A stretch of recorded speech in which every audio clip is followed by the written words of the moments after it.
अरे का ये सखी का करत हो? अरे सखी ऐसे बस घूमत टहरत चली आए। आज हम एक बड़ा खराब सपना देखले रहनी। का सपना देखले रहलू? सुना बतावा तनी हमके। जौनपुर टेसनिया और रेलिया खूब धमकई सैया मोरया वैया हो नयनवा दोनों फारकई।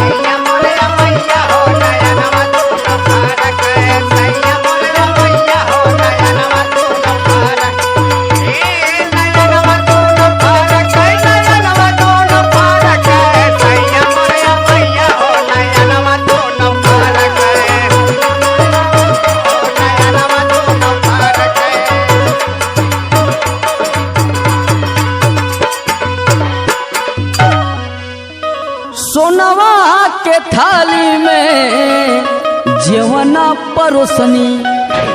सुनू सखी सपने में। हाँ सखी। सोनवा के थाली में जेवना परोसनी जेवना न जेवै कर जवा मोर करकई सैया मोरया वैया हो नयनवा दोनों फारकई।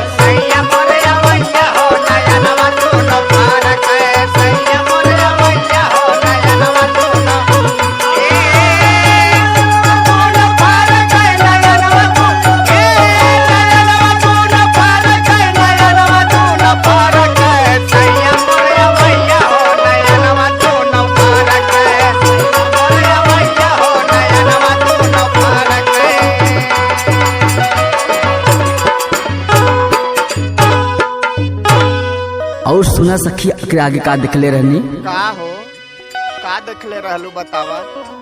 लोटवा गिलसिया में जलवा भरवनी। अच्छा।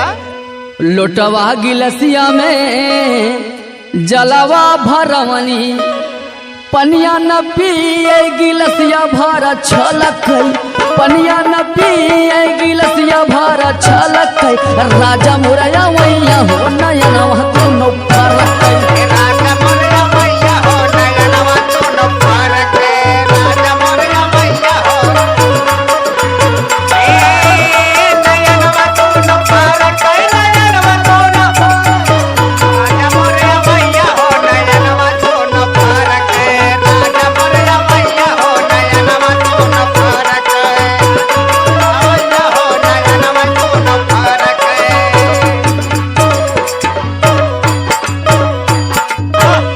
और ध्यान से सुने जाओ सखी।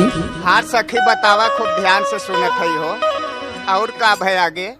लचिया लवंगिया के बिरवा लगवनी। अच्छा। लचिया लवंगिया के बिरवा लगवनी बिरवा न कूचाई दतवा उनकर चमकई बिरवा न कूचाई दतवा उनकर चमकई। अरे बलमा मोरया वैया हो नयनवा दोनों फारकई।